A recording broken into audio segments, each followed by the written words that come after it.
Entonces, ahora justo veremos a Jordi Palau, que es patrono de Rewilding Spain y es el director del parque de Beaumont, ¿vale?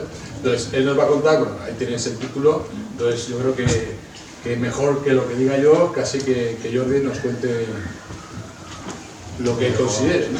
¿Vale?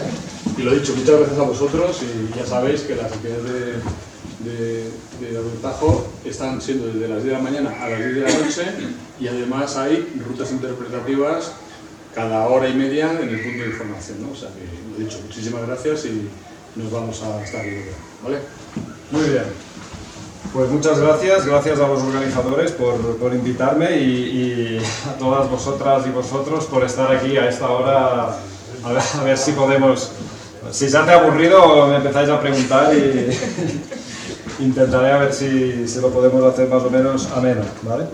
Hay como media hora y bueno, nada, deciros que es un placer estar aquí en esta primera edición de la Feria Naturtajo y que es impresionante la cantidad de gente y de movimiento que se ha generado, siendo eso, una primera prueba de a ver qué tal y esperemos que esté durante muchos más años trayendo gente y ayudando a dinamizar esta zona, ¿no? O al menos aportando gente en un fin de semana importante. Esta charla es para intentar transmitir o contar un poco esto de la renaturalización, de qué va, ¿no? O de qué puede ir, porque ya veréis que es algo que puede ser también muy amplio, muy diverso y tampoco es una cosa totalmente acotada, cerrada y que tenga una única lectura o una única interpretación, ¿no? Entonces intentaremos ver una visión panorámica de algunos aspectos de lo que está pasando en el mundo rural y sobre todo los espacios naturales, en las zonas de mayor valor natural y qué puede tener que ver con todo esto esta palabra de la renaturalización, ¿no? Bueno, y precisamente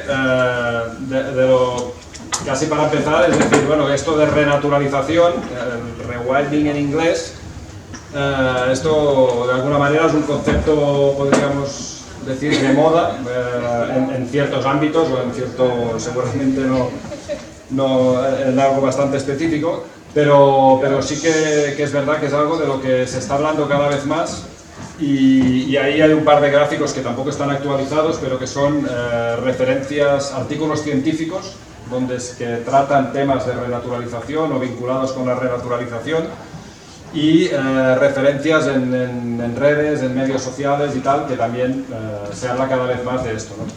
Y esto ya digo, no está al día, con datos más recientes esto se está disparando todavía más, pero en cualquier caso es solo para mostrar un poco esta tendencia de que es un concepto del que se está hablando cada vez más, pero el simple hecho de que se hable cada vez más no significa que esté más o menos claro de qué estamos hablando, ¿no? O en qué consiste.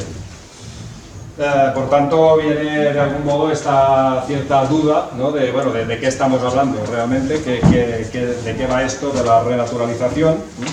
Y ahora os pondré una foto que quizás es algo que mucha gente, ¡pum!, de buenas a primeras, pues dice bisontes, ¿no? Una cosa así, que es algo, a mí me gusta decir que es como una caricatura de la renaturalización, porque muchas veces se han hecho como asociaciones o vínculos muy rápidos, ¿no? Eso es traer 4 animales grandes para que venga gente a hacerles fotos o porque un poco que se pierde el sentido, ¿no? Y quizás lo que es importante ahí es que esto de la renaturalización necesita pues, explicarlo, contarlo, intentar ver de qué va, qué sentido tiene o qué puede aportar hoy día en el contexto en el que estamos, ¿no? Entonces, para hablar de renaturalización, una cosa interesante sería la palabra renaturalización, ¿no? ¿A qué nos transmite, ¿no?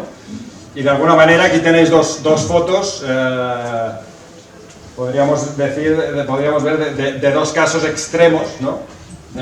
Aquello no sé si era Nueva York o una gran ciudad, ¿no?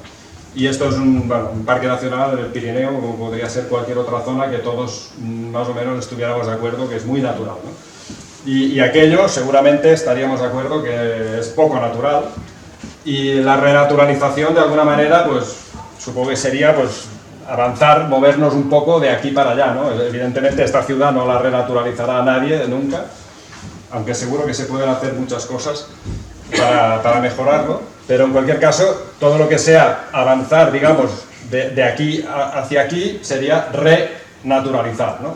Darle un poco más de, meter un poco más de naturaleza a algo donde la naturaleza pues hay menos, se ha perdido, está todo más artificial, etc. Bueno, esto parece bastante sencillo, pero ahora aquí tenéis dos fotos que quizás no se aprecia muy bien. Voy a apagar algo. Vale, bueno, a ver si nos dormimos ya, a ver si se dormirá hasta el ponente. Bueno, quizás se ve mejor, ¿eh? Pero si lo veis necesario, la volvemos a encender. Al primer ronquido se enciende. Venga, va. Bueno, estas dos fotos quizás no se aprecian con detalle, con nitidez, pero sería interesante que, a ver qué opinión tenéis de qué es más natural, ¿no? Porque en estas dos fotos aquí se ve una zona de bosque, es un pinar de estos de pino carrasco que se ha regenerado en el litoral y se ha llenado de bosque. Y esto de aquí no se aprecia bien, pero es un paisaje abierto, un paisaje ganadero, digamos, de toda la vida, si queréis decirlo así. Y la pregunta sería, ¿qué es más natural? Ambos. Ambos. Sí, bueno, seguramente nadie puede dar la respuesta perfecta porque al final todo depende, somos personas y nosotros decidimos a qué le llamamos natural, a qué le llamamos artificial y si esto lo es más o lo es menos y esto ahí ya podría haber muchas interpretaciones, ¿no? Pero quizás en muchos ambientes o muchas personas a las que pudiéramos preguntar, quizás nos dirían que esto que está lleno de bosque, esto es más natural, más salvaje, más... Y esto pues es un paisaje totalmente artificial o antropizado bueno, un paisaje muy cultural, ¿no? De alguna manera. Y dejo estas dos imágenes ahí, o quedaros con estas dos imágenes porque le daremos vueltas a esto y veremos al final qué puede ser más o menos natural según como lo miremos al menos, ¿no? Para hablar de estas cosas y de ver la evolución del paisaje, parece interesante ver cómo ha ido cambiando o qué ha ido pasando en el paisaje, y esto, paisajes hay muchos, España es súper diverso y por tanto habría muchas circunstancias diferentes. Pero de alguna manera, en general, podríamos decir que venimos de un paisaje rural tradicional, que más o menos pues muchos podemos tener en la cabeza o de haberlo vivido, o nosotros, o nuestros padres, o de haber visto más o menos, de tener una idea de cómo era el paisaje, pongamos por ejemplo, en los años 50, ¿no? Esto que también se aprecia mal, esto es un recorte pequeñito de una zona en el centro de Cataluña, una zona cualquiera, que podría ser un ejemplo de muchos otros sitios, que al final tampoco se aprecia bien, pero ya os lo cuento, esto es una foto aérea de un vuelo americano que se hizo en los años 40, esta es del 1945, de las primeras que tenemos, que pueden servir de referencia, y posiblemente el paisaje que se ve en esta foto, que es un paisaje bastante abierto y con mucha variedad de zonas cultivadas, zonas con ganado, zonas de bosques, pero estos bosques con bastante aprovechamiento de leñas, de mucha actividad. Estas zonas, posiblemente este tipo de paisaje llevará quizás siglos, aunque también es verdad que no ha estado el paisaje, tampoco ha sido siempre el mismo, tiene su evolución y sus más y sus menos, pero posiblemente este paisaje rural tradicional, en más o en menos, seguramente llevaba bastante tiempo, y a este paisaje rural, que de alguna manera es un cierto referente hoy día, bueno, esto es lo que estaba bien o lo que era interesante porque era un paisaje pues, muy variado. En este paisaje, pues, si nos vamos por ejemplo a hablar de fauna silvestre, pues era un paisaje de caza menor, para entendernos, seguramente pues, con conejo, con liebre, con perdices más abundantes, más que ahora, y quizás los ungulados tipo jabalíes, que el jabalí es como el paradigma del cambio de paisaje, ¿no? Pero el jabalí, el corzo, estas especies, pues o había pocas o no había directamente. Bueno, tenía otras circunstancias. Este paisaje rural tradicional Hay sitios donde en más o en menos se mantiene, por suerte, pero hay bastantes sitios donde ha ido cambiando en dos posibles direcciones, digamos. Una sería la que podemos tener más en mente de manera inmediata, que es la de los paisajes de abandono rural. Y de alguna manera, esta es la misma foto hoy día, y esta foto, con toda la pérdida de precisión o de calidad que tenga, pero esto se ha llenado de bosque. De alguna manera, también, volviendo a las dos fotos del principio, mucha gente podría decir, esto ahora es más natural. Bueno, esto habría que discutirlo bastante, ¿no? Esto lo que seguro que está es más lleno de bosque, más que se ha renaturalizado, esto se ha reforestado, ya sea algunas veces artificialmente, porque en distintos momentos los sitios se han hecho repoblaciones forestales, pero la mayor parte de las veces más bien por regeneración espontánea, al ir cambiando los usos, al perderse actividades de las que mantenían ese paisaje abierto, pues eso se ha ido cerrando, ¿no? ¿Y qué pasa con este paisaje? Pues pasan varias cosas. Por ejemplo, homogeneización. Este paisaje se pierde variedad, se hace todo más igual. Por otra parte, absorción de agua. Hoy día se habla mucho del cambio climático y de la escasez de agua debido a la falta de precipitaciones, a las altas temperaturas, pero no solo eso, todo un paisaje donde ha crecido muchísimo la vegetación leñosa, esta vegetación leñosa está absorbiendo más agua, también hay menos agua en superficie en parte. También es verdad que dentro del bosque se crean también situaciones de más frescor o humedad que en parte contrarrestan algo esto. Luego una cosa que quizás es la que podemos tener todos más en mente es el riesgo de incendios, que claro, a más vegetación leñosa y más continua, pues está claro que el riesgo de incendios aumenta y se puede llegar incluso a un concepto que utilizan los bomberos, que hablan de la paradoja de la extinción. Porque a este crecimiento de la vegetación se le ha sumado otra cosa, que es que cada vez somos mejores apagando incendios. Por suerte también, ¿no? Pero el resultado de que cada vez seamos mejores apagando incendios es que los incendios que hay normalmente queman mucho menos de lo que quemarían, y de un incendio que quemaría 300 hectáreas y al final quema 5, pues esas 295 hectáreas que no se han quemado se quedan ahí acumulando más combustible. O sea que, ¿qué está pasando? Que cuanto más buenos somos apagando incendios, más grande estamos haciendo el riesgo de los grandes incendios que serán muy difíciles de controlar. Ojo, esto combinado con lo anterior, combinado con el escenario este de este cambio de paisaje, ¿no? Y ahí también tenemos la recuperación de la fauna forestal en detrimento de la fauna de las zonas abiertas.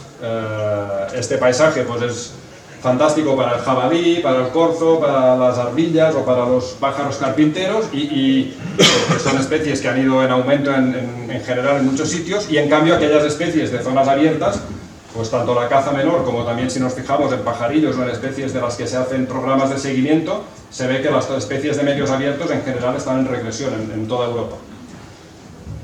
Están en regresión por dos cosas. Una, por este medio que se ha cerrado y por tanto ahí hemos perdido parte de esa variedad del paisaje y de esos espacios abiertos, pero también por otro motivo, que es el otro posible camino que ha seguido aquel paisaje rural tradicional. Aquel paisaje rural tradicional en unos sitios se ha encaminado hacia aquí, y en otros sitios lo que ha pasado es lo contrario, esto, que es la intensificación agraria. El hecho de que cada vez la agricultura y los usos agrarios en general, en las zonas donde son más productivos, cada vez tienen una intensidad mayor. Cada vez se utilizan más productos químicos, el paradigma máximo de esto es esta foto de aquí, que es el mar de plásticos, si lo conocéis o lo tenéis presente, de Almería, en la zona del campo de Darías y tal, que ahí ya no sabemos, no sé, las especies ya no sé dónde estarían, ¿no? Pero ha llegado hasta esto, ¿no? No significa que todos los sitios tengan que acabar siendo así, pero sí que es verdad que esto ha pasado en las zonas más aptas para la agricultura o para la actividad productiva en el medio agrario. ¿Y esto qué nos ha llevado? Pues, bueno, homogeneización del paisaje, también de otra manera, otro tipo de paisaje, pero también se hace más homogéneo, cada vez más igual. Uso de productos químicos, ya os podéis imaginar, fertilizantes, pesticidas, en el caso del ganado, pues antiparasitarios, tratamientos de semillas recubiertas, cada vez, bueno, la tecnología, digamos, y el conocimiento cada vez trae nuevas ventajas que hacen que la actividad productiva en los sitios productivos sea cada vez más intensa. Todo esto está llevando también a una cierta crisis muy importante de lo que son las poblaciones de invertebrados, que eso en todos los sitios donde se está haciendo seguimiento de invertebrados se está viendo cómo las poblaciones se colapsan. Pero no es que hayan bajado un 5%, es que pueden haber bajado un 75% en 20 años, por ejemplo, en los sitios donde se está mirando. Lo que pasa es que ya os podéis imaginar que los invertebrados se miran en pocos sitios y para que lleven 20 años de seguimiento no hay poquísimos, pero en todos los sitios donde hay datos, las poblaciones de invertebrados se están desmoronando, literalmente, y esto en parte es por todo este uso de productos químicos, la simplificación del paisaje y tal, pero no, ya veréis, o podemos darle la vuelta, que no solo por esto, sino que el paisaje anterior también pierde diversidad, si os fijáis, y por tanto tampoco les va tan bien. En un paisaje más diverso habrá más especies de invertebrados, en este caso, que en aquel paisaje de la imagen anterior, ¿no? En paisajes intensivos, de uso intensivo como estos, pues consumo de agua, consumo de energía y especies, sí, a veces podemos ver grandes bandadas de no sé qué especie, de estoglinos, pero muchas veces son unas pocas especies generalistas que se hacen muy abundantes y las especies que tienen requerimientos un poco más específicos pues van desapareciendo, se van esfumando y cada vez hay menos, ¿no? Entonces, frente a esta situación, y ahora lo vamos a comentar desde el punto de vista, no del territorio general, sino desde el punto de vista de la gestión de espacios naturales, de zonas de alto valor de biodiversidad o de conservación, la pregunta es ¿cómo hacemos conservación en este contexto, ¿no? ¿Qué es lo que hemos estado haciendo o intentando hacer frente a estos escenarios, ¿no? o con este panorama que decíamos? Bueno, lo primero que se hizo fue lo que representaría esta foto, que esto es un rincón del Parque Nacional de Ordesa, pues parques nacionales, ¿no? Zonas protegidas muy estrictas, ¿no?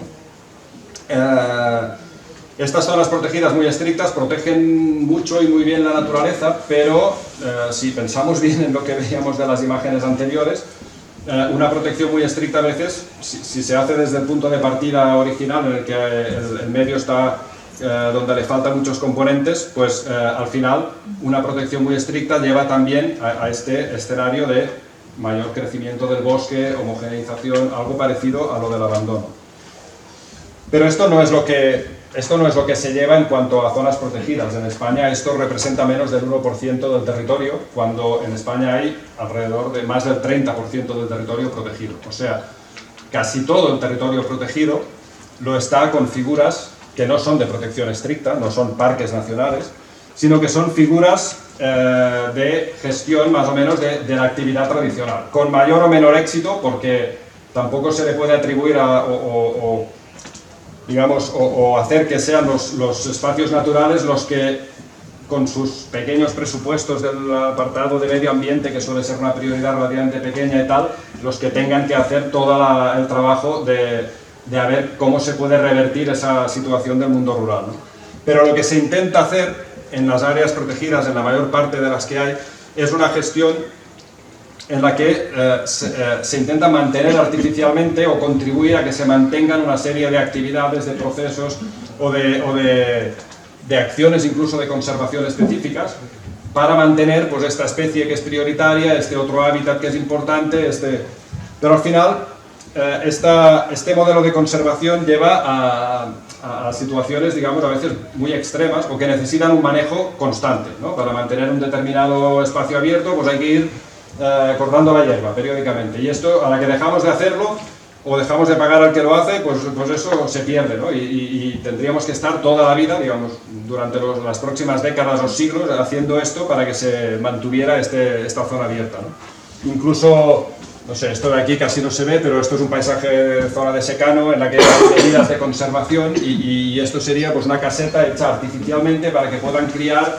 determinadas especies como el cernícalo primilla, como la grajilla, como especies interesantes que ya no sabemos dónde crían de forma natural y les hacemos la caseta, ¿no? Entonces se puede llegar a situaciones que son muy importantes en cuanto a trabajo o a resultados que se han obtenido, porque a veces han sido decisivas para mantener determinadas especies, pero nos debería de hacer pensar hasta qué punto lo que decía este autor inglés hace unos años, los naturalistas están atemorizados de la naturaleza, ¿no? Y esto lo decía por el contexto que tienen en Inglaterra, donde marcan unos objetivos súper detallados para conservar estas 3 especies que tienen que mantenerse en este espacio. Pues hay que hacer una siega mecánica de esta superficie cada X años, y luego hay que, si sale una planta de esta especie, la quitamos, y una cosa hiper complicada que seguramente no es el caso de lo que está pasando en muchos espacios naturales, pero que es una cierta tendencia también de fijarnos en especies muy concretas, en hábitats muy concretos, intentar hacer un trabajo súper específico, súper selectivo para unos determinados elementos muy específicos, ¿no? Y al final llega un momento que decís, bueno, paremos un momento, ¿de qué iba esto? ¿Qué pretendíamos conseguir? ¿Conservar la naturaleza tiene que ser hacer algo artificial, digamos, de manera indefinida, porque el día que dejamos de hacerlo, aquello que queríamos conservar lo perdemos? Esto también es un poco raro, ¿no? Entonces ahí hay conceptos que han ido surgiendo últimamente, y hay uno muy interesante, que es el de lo que se llama el síndrome de la referencia cambiante, ¿no? Que esto lo definió un científico, Daniel Pauly, hace ya quizás 30 años, o 20 al menos. Este era un científico que estudiaba el tema de los stocks de pesca, de pesca marítima, ¿no? Del pescado de mar que comemos, y veía qué stocks se utilizaban como referencia, y veía cómo los propios científicos que estudian estos stocks, con el tiempo, cada vez bajaban ellos mismos el listón de lo que consideraban que eran los stocks buenos. ¿Por qué? Pues porque ya se olvidaban, ya no había una referencia. Él empezó a estudiar los stocks que se estaban utilizando como referencia, digamos, inmediata, y vio que, buscando datos más antiguos, lo que ahora mismo se estaba dando por bueno es muchísimo menos de lo que hubo. No sé si... Y esto lo trasladaron luego a la ecología en general, a lo que es la gestión de ecosistemas, y nos llevó a pensar sobre realmente de dónde vienen los ecosistemas y las especies que tenemos que gestionar, o con las que convivimos hoy día, y cuál es su sitio, ¿no? Porque, por ejemplo, se aplicó esto luego a los bosques del centro de Europa. En el centro de Europa todo el mundo tenía muy claro que lo natural es un bosque continuo, como es el bosque, para los que conozcáis, el bosque Białowieża en Polonia, sería como el referente de lo que debería haber en toda Centro Europa, ¿no? Continuo, un gran bosque. Y a raíz de esto se empezó a pensar, bueno, pero las especies de medios abiertos que están en Centro Europa, ¿de dónde salen? ¿Están desde hace 4 días o desde que somos agricultores? Bueno, la ciencia luego nos dice que estas especies hace muchísimo más tiempo que están, ¿no? ¿Y dónde estaban? Si no había agricultores antes, quizás no todo era un bosque tan cerrado, ¿no? Y estos son conceptos de los que de alguna manera nos habíamos olvidado. ¿Cómo era la naturaleza con las especies que queremos gestionar o con las que queremos trabajar hoy día? Entonces, de alguna manera, aquí aparecía una pista, ¿no? de qué está pasando ahí o cómo podemos hacer conservación, y es que tenemos que recuperar de alguna manera una cierta perspectiva basada en la ciencia, en lo que nos dice la ciencia, de las especies que tenemos hoy día, que tenemos especies de bosque, pero tenemos especies de prados, de matorrales, de medios abiertos, de especies que se vinculan muy rápidamente a los cultivos. ¿Esto de dónde viene? Y ahí es donde deberíamos empezar a darle un poco de perspectiva a esto. Entonces, llegado a este punto, viene una pregunta que es interesante, que sería, con todo lo que hemos dicho, el abandono rural, aquel escenario de que se llena todo de vegetación leñosa, ¿esto es lo mismo que renaturalización? Bueno, quizás falta algo, quizás falta alguna cosa ahí, y quizás lo que realmente nos está faltando a la hora de abordar la gestión del medio natural, del territorio, digamos, no puramente agrícola o urbano, del territorio forestal en sentido amplio, es que la conservación se ha fijado mucho en hábitats, en especies, y más a la que hemos ido desarrollando pues toda la normativa europea, las directivas, hábitats, la Red Natura 2000, todo esto se basa en unas listas de las especies importantes, los hábitats importantes, pero al final quizás nos estamos olvidando de algo que es muy importante, que es cuáles son los procesos que hacen que exista biodiversidad, que exista variedad de especies. Y esto lo podemos ejemplificar así rápido en este esquemilla muy sencillo, que sería lo que pasa pues, en un cultivo, un pasto que se abandona, ¿no? Y se empieza a llenar de vegetación, en ausencia de esos procesos clave. ¿Y qué pasa? Pues que se va llenando de vegetación cada vez leñosa, cada vez de una manera más intensa, hasta que en un momento dado puede venir un gran incendio y nos quedamos, lo perdemos todo de alguna manera, ¿no? Y ahí es donde últimamente han ido saliendo algunos temas interesantes, ¿no? Uno de los más interesantes es este triangulillo de aquí, que dice algo que cuando lo ves dices, ah, vale, eso ya nos lo podíamos imaginar, pero quizás no era tan evidente de entrada, ¿no? Este esquemilla de 3 puntos dice cuáles son los elementos, los procesos que en la naturaleza consumen biomasa vegetal. Y esta biomasa vegetal en los ecosistemas naturales ahora, no en los nuestros, sino en los ecosistemas naturales, hay 3 grandes elementos que consumen biomasa vegetal. Uno es el de abajo a la izquierda, que son los descomponedores, digamos, la fauna, digamos, microbiana, ¿no? Todos los invertebrados, que imaginaros la hojarasca del bosque, ¿no? Pues esto sin hacer nada se va degradando, y esto lo hace pues, organismos muy pequeñitos, ¿no? Esto es uno de los mecanismos. Pero luego hay otros 2 importantes, que son los herbívoros, el papel de los herbívoros en general, y cuando hablamos de herbívoros, pues cuenta desde un saltamontes, que es un herbívoro, hasta pues, una vaca, que es otro herbívoro, ¿no? Pero está claro que los mamíferos también, como sociedad, lo hemos ido percibiendo cada vez más como un gran problema, pero en el mundo mediterráneo en general, el fuego es parte de ese mundo mediterráneo, es parte del ecosistema. Los alcornoques tienen la corteza que tienen con corcho pues, como protección natural frente al fuego, un fuego que existe de forma natural desde hace milenios. Y la combinación de estos 3 factores es lo que hace que exista, que se consuma biomasa vegetal. Y si tienen más o menos peso, pues el medio resultante será más abierto o más cerrado. ¿Qué pasa? Pues que en muchos sitios estamos siendo muy buenos apagando fuegos, por tanto estamos eliminando el fuego del sistema, y con los herbívoros está pasando algo muy curioso, que es que el ganado que habíamos tenido siempre en los sitios donde afortunadamente se mantiene, ahí está haciendo su papel, en extensivo, en intensivo no cuenta. Pero en los sitios donde se ha perdido la actividad ganadera y donde no hay muchos herbívoros silvestres, y aunque los hay a veces no hacen el mismo papel, eso luego lo veremos, pero ¿qué pasa? Pues que no tenemos ni esto ni esto. Hay muchos sitios donde se han perdido estos 2. Y si de 3 mecanismos perdemos 2, pues bueno, podríamos meter números ahí, pero el resultado está claro que es una explosión de biomasa, ¿no? Que es esto de ahí. Si ese mismo paisaje que teníamos aquí le sigue este otro camino, veis ahí unos animales ahí pastando y tal, si son domésticos o salvajes, la verdad es que da igual, ¿eh? No es muy importante. Lo importante es si están o no están. Estos animales, si están ahí, esa vegetación que se va regenerando como algo mucho más abierto, con mucha menos cantidad de biomasa. Y el día que pueda venir el fuego, que puede aparecer, porque es natural en el mundo mediterráneo, y además las personas, queriendo o sin querer, lo acabamos provocando también más veces, pues da como resultado un medio que también el fuego no tiene tanta intensidad y el medio puede ser más diverso y más variado. Entonces ahí tenemos de alguna manera las claves de esto de la renaturalización.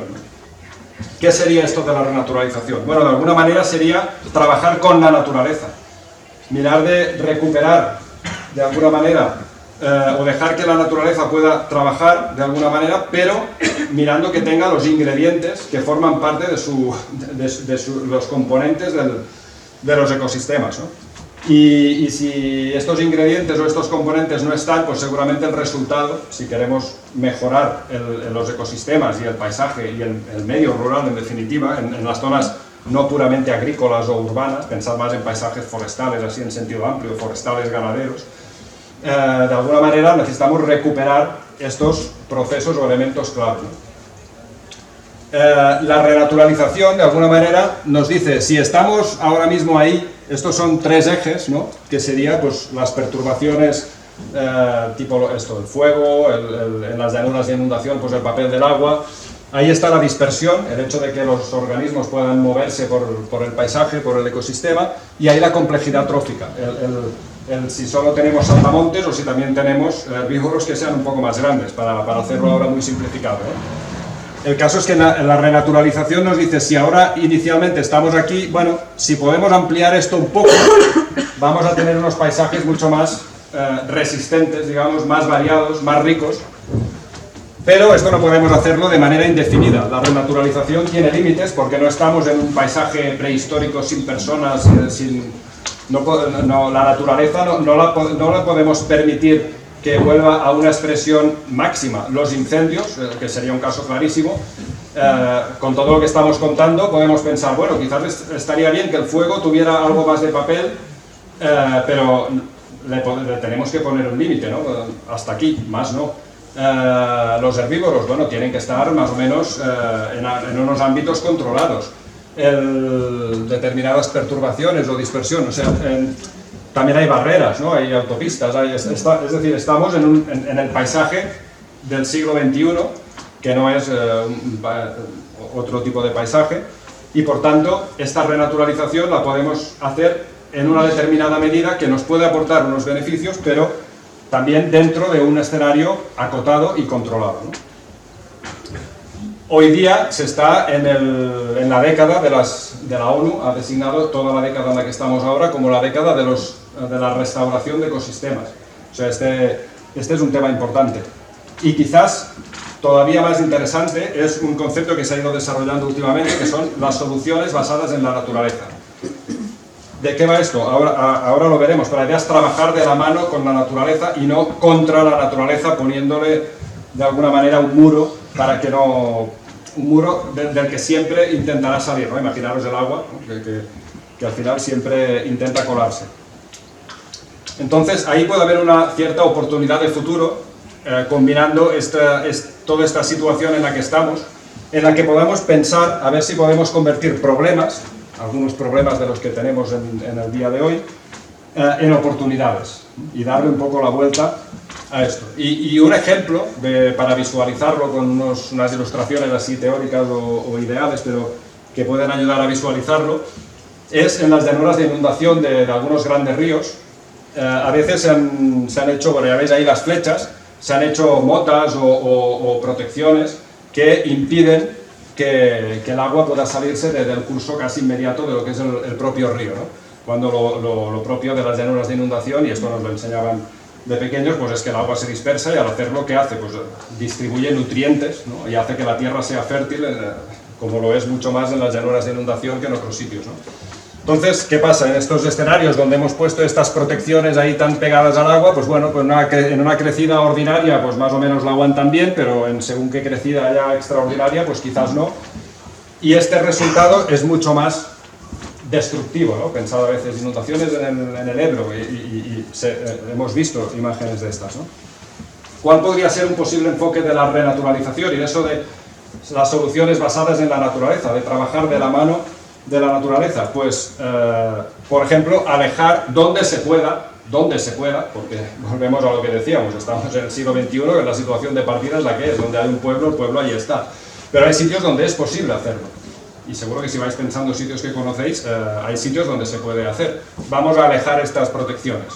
Ahora hacemos el ejercicio teórico para verlo, está claro que es algo caro, pero donde se pudiera hacer, ¿qué podría aportar? Pues un espacio grande en el que mejorar los ecosistemas, la conectividad de los bosques de ribera, por ejemplo, zonas de cultivo tolerantes a inundaciones podrían seguir ahí, y esto podría aguantar muy bien una situación de crecida ordinaria, eso es fácil, pero también, hasta cierto punto, una de crecida extraordinaria. Y esto nos lleva a una reflexión sobre esto de la renaturalización, que tiene que ver con los límites, ¿no?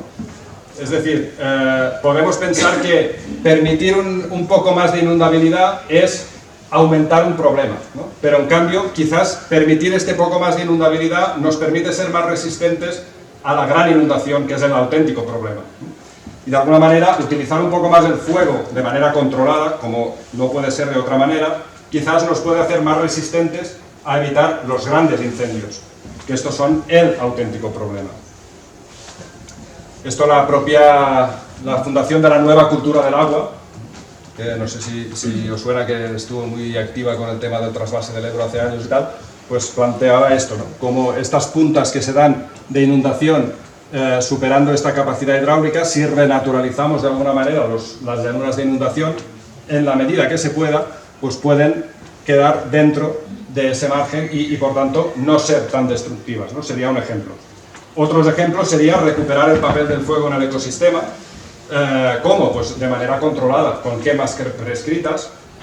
Estos son dos documentos, son de parques nacionales de otros países, donde hace quizás 20 o 30 años que ya tienen su plan de manejo del fuego, ¿no? Y esto al final, alguien dirá, este invento que parece nuevo, el ganadero de toda la vida ya lo hacía. Y es que es verdad, el ganadero de toda la vida muchas veces ya sabía que un manejo adecuado del fuego en la época adecuada, en el momento adecuado, contribuía a eso, de limitar el crecimiento de esta biomasa, ¿no? Y del mismo modo, restablecer la diversidad funcional de los herbívoros también es algo que sería interesante. Y ahí, fijaros en este esquemilla, este esquema tiene dos filas, ¿no? La de arriba sería una posible combinación de las especies que teníamos en la prehistoria, ¿no? No hace falta entrar a discutir si esta o la otra, pero sería un esquema. Y las de la fila de abajo serían las especies ganaderas. Fijaros que, bueno, y luego hay otra característica, los herbívoros forman un gremio, ¿no? No todas las especies comen igual, y eso los ganaderos normalmente lo tienen bastante claro, ¿no? Hay especies que son más bien ramoneadoras, de consumir brotes y hojas y tal, ¿no? El corzo sería un ejemplo muy claro, es la columna esta, ramoneadoras, y esta columna son las pastadoras, las que comen hierba en gran cantidad, ¿no? Estas son las pastadoras, y estas de en medio son consumidores intermedios, hacen un poco de todo según la época del año, según tal. Y veis que las hay que son más grandes, más pequeñas, algunas adaptadas a zonas de roca como las cabras, otras a zonas abiertas, etc.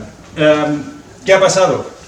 Que de lo que son las especies silvestres, más o menos ya os lo podéis imaginar, hemos recuperado o se han recuperado las especies de tamaño mediano pequeño, corzos, ciervos, gamos, rebecos, cabras y tal, dependiendo de los sitios, los jabalíes con todo este cambio de paisaje, pero fijaros en estas especies que eran los antepasados de nuestras vacas y caballos modernos, son los pastadores genuinos, los que realmente contribuyen a mantener los espacios abiertos y a mantener los pastizales. Estas especies en su versión silvestre ya no existen. Una lástima, quizás. Bueno, tenemos una buena noticia. Estas especies siguen con nosotros en su forma doméstica. Y por eso volvemos a aquella imagen del principio, ¿no? Los paisajes ganaderos donde estas especies han estado, de alguna manera han seguido más naturales, paradójicamente, que ecosistemas donde se han perdido. Fijaros, escenarios de abandono rural en el que no hay ni un pastador, solo quedan especies de este grupo hacia allá y de tamaño más bien mediano pequeño. Se tiene que cerrar por fuerza al medio. Por tanto, gracias a la ganadería se han mantenido la función de estos pastadores, pero donde perdemos la ganadería por el abandono, tenemos ahí un problema, porque se está perdiendo, se está homogeneizando el medio.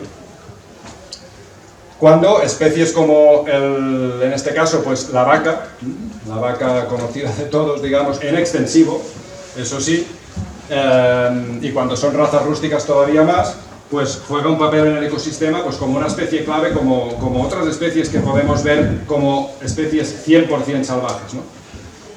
Y especies como estas vacas, que antes de que las domesticáramos se llamaban uros, era el antepasado de las vacas, que vivió aquí durante milenios y milenios, hasta que llegamos con nuestro ganado domesticado y sustituimos de alguna manera los uros por vacas, pero al final lo importante es que estén en extensivo en el medio, porque hacen muchísimas funciones ecológicas de mantener espacios abiertos, de favorecer determinadas especies directamente, indirectamente a través de las boñigas, con los escarabajos peloteros.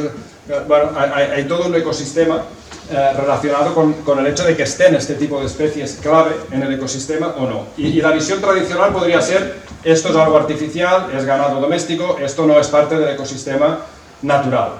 Bueno, pues es mucho más natural un ecosistema con este ganado doméstico en extensivo que sin él. Y ahí es donde podemos visualizar más o menos por dónde va el tema de la renaturalización, ¿no? En la medida en que podamos recuperar la presencia de estos factores clave, que no va solo de animales, va también de estos otros procesos, el agua, el fuego, procesos que contribuyen a que los ecosistemas sean diversos, podemos tener una serie de ventajas desde mejorar la propia biodiversidad, porque la biodiversidad ha evolucionado con estos elementos y por tanto la biodiversidad que queremos proteger es el resultado de que estén estos elementos ahí. Regulación climática, bueno, hay más almacenamiento de carbono en algunos ecosistemas donde están este tipo de procesos. La regulación hídrica, con el ejemplo que comentábamos antes. Prevención de incendios, ya hemos ido viendo más o menos por qué. Menor coste de mantenimiento si lo comparamos con aquella gestión tan a veces hecha desde las administraciones. Tenemos que enviar una cuadrilla que esté todo el día desbrozando esto porque si no se cierra. Bueno, quizás si hay animales lo van a hacer gratis casi. Este desbroce, ¿no? Y eso no significa que no necesitemos una cuadrilla para mantener senderos o para una cosa no quita la otra, ¿eh? Pero sí que hay temas que si no son infinitos o imposibles de abordar. Y también conexión de las personas con la naturaleza, oportunidades para el turismo de la naturaleza, que es el tema de la feria que nos ocupa, o incluso espacios donde la ciencia pueda refrescar la memoria o estudiar cómo funcionan los ecosistemas con sus diferentes componentes naturales. Y ahí es donde hay un tema importante. Los procesos naturales que quizás perdimos, en parte se han mantenido con actividades tradicionales. Y ahí juega un papel importante la ganadería extensiva como sustitución de esos grandes herbívoros silvestres que tuvimos en el pasado, la caza incluso como sustituta de la depredación, allí donde no hay depredadores. Los aprovechamientos forestales muchas veces, según cómo se practiquen, no hacen más que imitar los claros que también se abren de forma natural en los bosques. Y por tanto, estos aprovechamientos o actividades tradicionales, ahí donde por suerte se mantengan, es muy importante que estén ahí, pero incluso se las puede mejorar o reforzar desde el punto de vista de cómo contribuyen a la mejora del ecosistema. Ahí hay un esquema, bueno, esto quizás vamos mal de tiempo, estos diferentes escenarios cómo maximizan más o menos diferentes ventajas de los ecosistemas. El caso más extremo sería las zonas de producción agrícola intensiva, pues casi se dedican solo a la producción de alimento, ¿no? En cambio, los paisajes de agricultura y sobre todo ganadería extensiva o las áreas estas renaturalizadas en este sentido, del que hablábamos, recuperando este tipo de procesos, pues dan valores bastante altos en todo. Y esto lo podemos aplicar a diferentes escalas, ¿no? Desde grandes paisajes, donde se puede ir, digamos, a hacer escenarios de regeneración de naturaleza más amplios, hasta escenarios muy pequeñitos. Se puede renaturalizar un jardín o un parterre en una ciudad. Solo se verá, las diferencias estarán en qué tipo de procesos se pueden recuperar en cada caso y de qué manera, con más supervisión o control nuestra o menos, ¿no? Entonces ahí en otros países, otros continentes, pues hay grandes proyectos de grandes extensiones donde se puede recuperar, digamos, ecosistemas muy salvajes, digamos. Pero en Europa más bien tenemos que restaurar la función de los procesos degradados. Y hay ejemplos muy buenos en países que curiosamente habían degradado mucho la naturaleza, como Holanda o Gran Bretaña, y tienen proyectos muy interesantes donde trabajan, pues bueno, con vacas o con caballos o con ciervos o gamos, depende del caso, y recuperando también otro tipo de procesos para generar paisajes mucho más diversos y resilientes. Aquí hay un ejemplo de una finca inglesa que es bastante sugerente y que está contado en este libro, que es muy recomendable. Pero ya está traducido. Sí, es verdad, lo acaban de traducir hace muy poco. Y aquí tenéis algunos ejemplos en paisajes más cercanos a nosotros. Pues estos son los caballos Sorraya en la finca Quinta do Pisao, una finca pública de 500 hectáreas en Portugal, donde están recuperando esta raza autóctona muy interesante, y a la vez están manteniendo zonas abiertas que se estaban cerrando totalmente en cuanto a la vegetación leñosa, ¿no? Esto es una quema controlada en la reserva de Boumort en el Prepirineo, por ejemplo, recuperando este papel del fuego para abrir paisajes. Y esto sería el rebaño de tauros, que no deja de ser una raza rústica como podrían ser otras, el que está en Frías de Albarracín, en la parte vinculada al Parque de la Maleza, aquí en la provincia de Teruel. De alguna manera, ya para cerrar, la gran pregunta sería cómo integramos los procesos ecológicos en la gestión de los espacios naturales. Y ahí es donde la renaturalización nos aporta simplemente cosas a tener en cuenta o que no nos pasen por alto, ¿no? La primera sería incorporar estos procesos a la gestión, hacer un inventario de qué procesos tenemos o tendríamos en nuestra zona y qué nuevo papel pueden aportar o nos pueden aportar las actividades tradicionales, como la ganadería donde se mantenga, por ejemplo, porque quizás no solo es una actividad productiva, sino que también nos está aportando mucha diversidad de paisaje, ¿no? Pero donde no tenemos la ganadería extensiva, donde se ha perdido, pues tenemos que recuperar algo que haga este tipo de función, ¿no? Donde pueda ser la ganadería extensiva, pues será lo mejor, y a veces si no, pues algo equivalente a una ganadería, digamos, súper extensiva, que también permita tener esto, pero el resultado es importante, y esto es un sello de un producto que hace la Fundación Pau Costa, que está en catalán, es un proyecto que empezó allí cerca de Barcelona, que es Rebaños de Fuego, ¿no? Y que es la idea de apoyar a una serie de ganaderos que están manteniendo cortafuegos, zonas críticas para el riesgo de incendios, las están manteniendo abiertas con sus rebaños, y ahí se les da un sello de que este producto alimenticio no solo es bueno para comer, sino que está manteniendo un paisaje más resistente al fuego. Y con todo esto lo interesante es adoptar una perspectiva funcional, ver qué nos aportan estas tendencias, digamos, más espontáneas de la dinámica de la naturaleza, contrarrestar un poco los debates sobre el bosque o los pastizales, las zonas abiertas, porque seguimos tratando los bosques con el ideal de hace 50 años de que el bosque es lo mejor, y hoy día el bosque ha crecido muchísimo en muchos sitios, y lo que necesitamos es mantener zonas abiertas o mosaicos.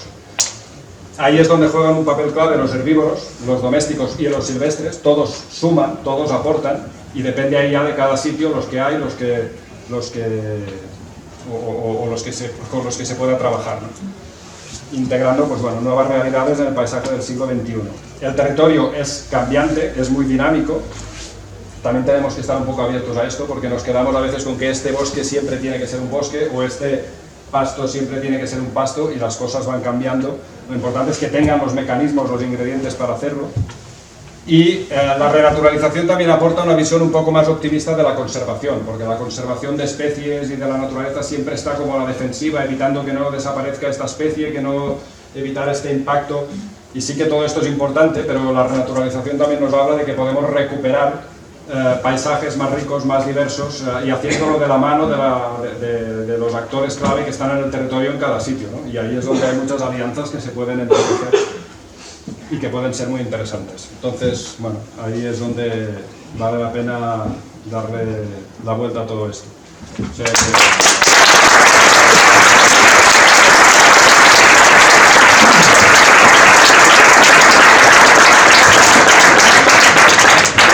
Bueno, pues muchas gracias, Jordi. No sé si hay alguna pregunta antes de que empiece Javier. hay de tiempo, pero... Venga, Adolfo. Una pregunta. Estás comentando la renaturalización de zonas boscosas. En el caso de los ríos, por ejemplo, cuando se eliminan azures y demás, es interesante recobrar con especies también animales, especies vegetales, o más el río solo. A ver, todo depende de los objetivos que nos marquemos y de la prisa que tengamos. Porque la naturaleza normalmente tiene sus mecanismos y sus ritmos de regeneración. Y si nos fijamos en los ríos y los ecosistemas acuáticos en general, son muy dinámicos y se regeneran muy rápidamente.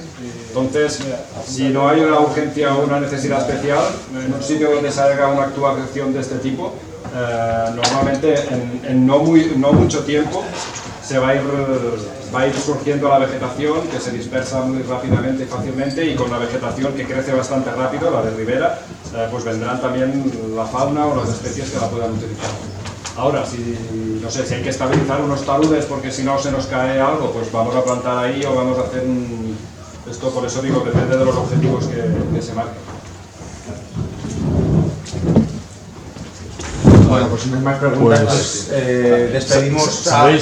Sabéis que Rewilding Spain tiene un stand abajo, con lo cual si tenéis alguna pregunta en concreto, os podéis pasar por allí y os van a atender. Y bueno, ya digo, sí. Un comentario muy rápido, porque creo que es importante, y es agradecerte la explicación. Porque ahora hay una corriente con esto del rewilding que se está yendo, sobre todo en una visión bastante urbana, a que el rewilding es igual a abandono, que excluye sobre todo a las personas, al ganado. Hace un par de veranos un ataque en Ordesa de una vaca. Es que claro, en un parque nacional no puede haber ganado porque no es natural. Bueno, estos debates están en el día de la mesa. El Parque Nacional es una figura que restringe el uso ganado, pero sobre todo el uso forestal. Entonces, hay una confusión, yo creo, en general, de cuando hablamos de rewilding, que no hay que excluir a las personas ni a las actividades tradicionales, precisamente porque hay que mantener los procesos, como bien has explicado aquí. Entonces, es muy importante que esto se explique mucho por ahí, ¿vale? Porque el rewilding no es echar a la gente del campo y que esto vaya solo, y es justo lo contrario. Nada más. Pues nada, muchas gracias.